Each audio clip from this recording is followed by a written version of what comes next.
Dan jumlah ini akan naik lagi dengan adanya tunjangan rumah jabatan.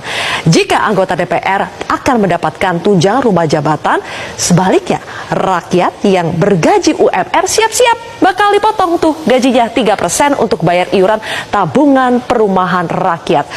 Bang Deddy, tidak melihat ini menjadi hal yang kontras antara apa yang akan didapatkan anggota DPR dengan rakyat? Ya, Anda mencampur aduk masalah. Ya, jadi mau ketika DPR dibandingkan rakyat jelata yang katakan tukang beca atau buruh, di situ Anda mengalami sesat logika. Enggak, kita bandingkan dengan rakyat yang gaji UMR. Gaji UMR. Ya, kan aneh kamu membandingkan dengan gaji UMR, Mbak. Ya, kalau mau bicara gaji, saya sebelum masuk DPR, gaji saya tahun 2000-an sudah 80 juta.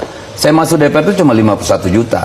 Dan Anda tadi menyesatkan dengan mengatakan tunjangan perumahan itu penghasilan. Anda tahu nggak, hampir 80% anggota DPR itu dari luar daerah. Sehingga? Sekarang dengan tidak ada rumah dinas, mereka harus mencari rumah. Ngerti nggak? Jadi Salah satu acara televisi, hostnya bertanya kepada anggota DPR mengenai kenaikan gaji dan tunjangan untuk perumahan bagi anggota DPR. Nampaknya salah satu anggota DPR dari fraksi PDI Perjuangan merasa keberatan dengan pertanyaan dari host yang dilontarkan kepada dirinya. Padahal sebenarnya pertanyaan ini tak perlu dijawab dengan nada tinggi.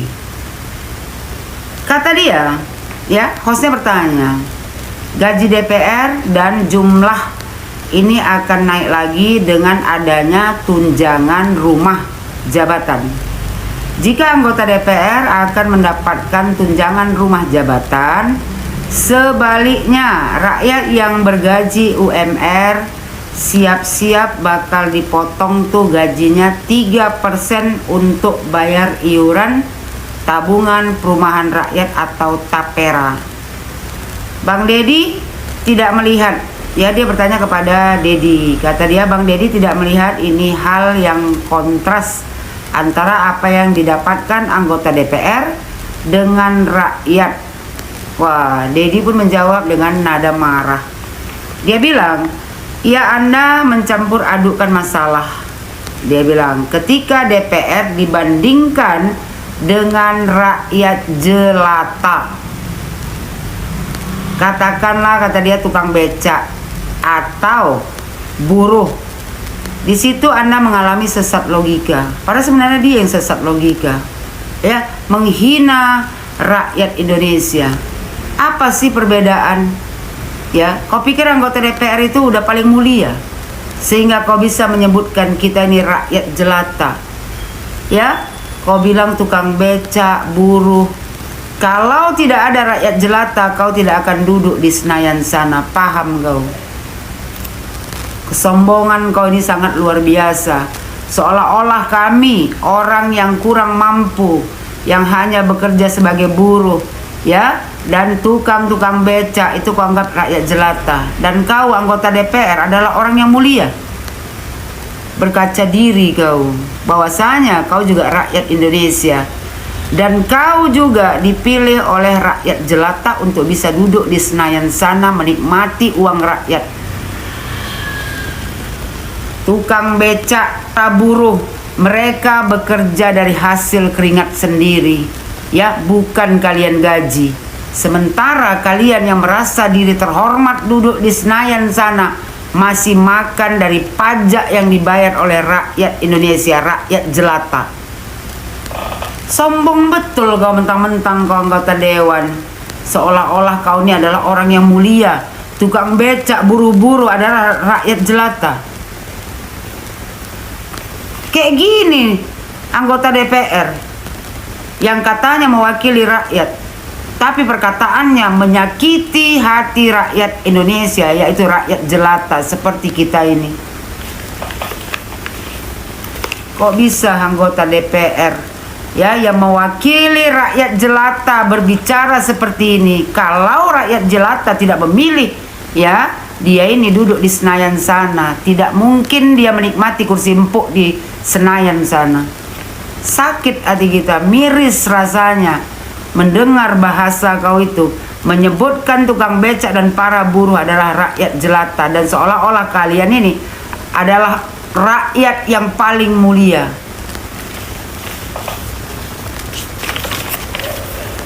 Kalau bagi aku pribadi, tak guna kalian di DPR itu, bubarkan aja DPR itu. Bukannya membela kepentingan rakyat, malah menghina rakyat Indonesia dengan mengatakan ya para tukang becak dan buruh-buruh adalah rakyat jelata. Di mana adab kalian itu? Akhlak budi pekerti kalian itu? Kalau tidak ada rakyat jelata yang menggaji kau dan mendudukkan kau di Senayan sana, ya kau tidak akan menikmati kursi empuk di Senayan sana. Hostnya tanya lagi, dibilang hostnya, kita ya bandingkan rakyat dan gaji UMR. Oh, dia pun marah. Dia bilang, kan aneh kamu, kau lah yang aneh. Kau pikir ya kau duduk di Senayan sana, terus lantas kau menerima gaji besar dengan tunjangan yang berapa banyak? 50 juta dikasih kalian tunjangan rumah, masih komplain lagi kalian. Sementara rakyat Indonesia yang bergaji 3 juta mesti dipotong 3% untuk pembelian rumah. Kalian mendapatkan fasilitas rumah 50 juta per bulan, itu pun masih kurang sama kalian. Otak kalian sebagai wakil rakyat kalian taruh di mana? Bicara suka-suka, membilang orang rakyat jelata, tukang becak, para buruh, kau anggap rakyat jelata. Kau pikir kau, ya kan, karena kau duduk di Senayan sana, di Singgah sana, kau pikir kau orang terhormat.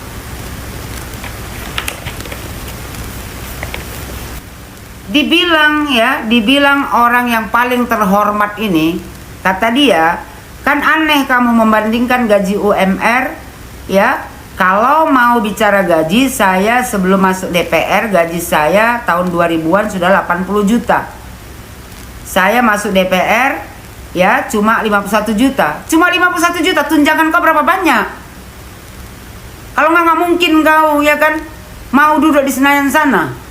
Bukannya Muncung kau itu yang bilang bahwasanya untuk maju ke DPR RI, ya kau mesti punya 30 miliar. Kalau gaji kau nggak besar, nggak mungkin kau duduk di Senayan sana. Kau bilang gaji kau 51 juta, tunjangan kau berapa banyak? Dari mana itu? Dari uang rakyat. Sebenarnya yang lebih mulia adalah rakyat jelata daripada kalian duduk di DPR sana, karena gaji kalian masih dibayar oleh rakyat jelata. Malulah kau bicara bahwasanya ya para buruh, tukang becak adalah rakyat jelata.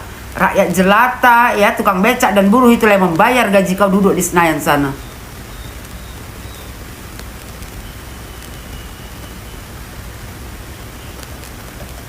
Dibilang ya, orang yang merasa dirinya terhormat, dia bilang, Anda tadi menyesatkan dengan mengatakan tunjangan perumahan itu penghasilan. Dan tahu nggak, kata dia, hampir 80% anggota DPR itu dari luar daerah. Sekarang dengan tidak ada rumah dinas, mereka semua cari rumah. Ngerti nggak? Kau yang harus mengerti. Ya, kalian dibayar dari pajak rakyat jelata. Rumah kalian aja mau disiapkan dengan biaya 50 juta pun masih kurang. Otak kalian taruh di mana DPR? Tak guna kalian di negara Republik Indonesia ini. Kalian sebenarnya pemeras rakyat Indonesia. Menikmati hidup ya dengan gaji besar. Rakyat jelata yang bayar gaji kau. Jadi jangan menghina kau sama rakyat jelata. Sesungguhnya kalianlah paling hina. Karena apa? Karena gaji kalian masih dibayar oleh rakyat jelata melalui pajak yang dibayar oleh rakyat jelata.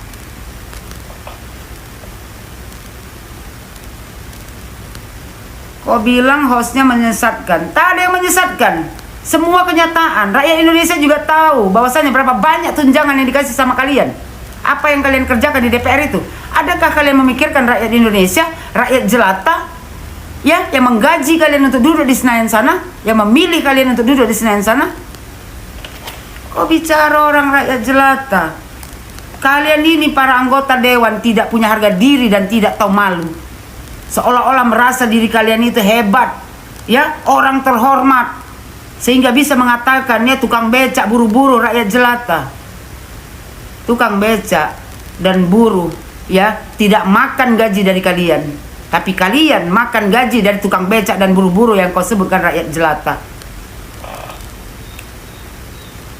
Bubarkan saja DPR ini. Apa fungsi kalian? Katanya mewakili rakyat Indonesia, tapi berkata seperti ini, membilangkan tukang becak dan buru-buru adalah rakyat jelata. Kau pikir ya kan, diri kau itu lebih mulia karena kau duduk di Senayan sana? Malu kau sebenarnya. Karena rakyat jelata, tukang becak dan para buruh yang menggaji kau.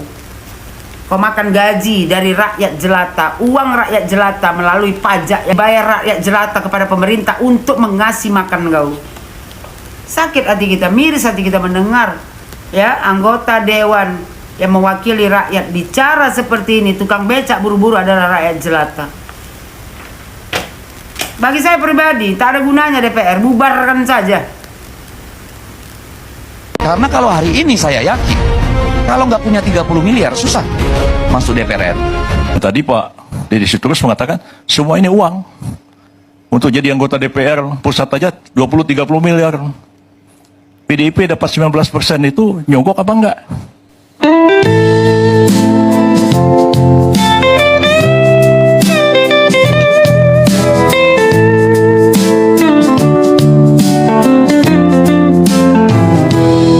Perempuan tak sekedar memasak di dapur, tapi juga bisa ikut ke medan tempur. Walaupun kodratnya tidak untuk itu, perempuan tetap bisa diandalkan. Ada banyak satria perempuan sejati, mereka lebih berani dari laki-laki.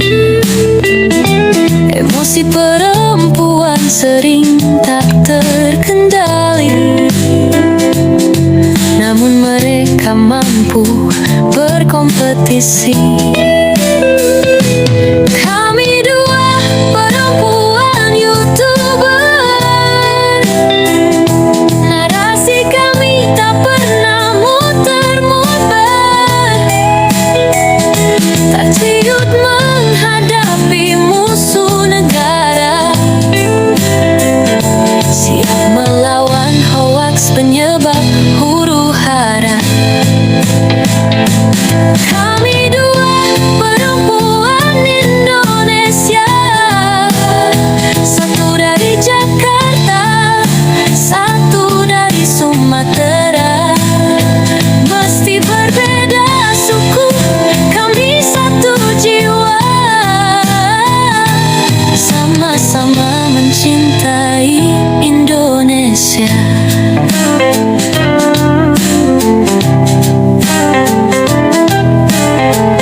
Wahai bandit kreator bayaran, kami mengawasi kalian. Setiap kata, setiap kalimat kami catat, lalu kami patahkan berkeping-keping dengan data dan fakta. Kami dua perempuan YouTuber, narasi kami tak pernah muter-muter, tak ciut menghadapi musuh negara, siap melawan hoaks penyebab huru-hara. Kami dua perempuan YouTuber, narasi kami tak pernah muter-muter, tak ciut menghadapi musuh negara, siap melawan hoaks penyebar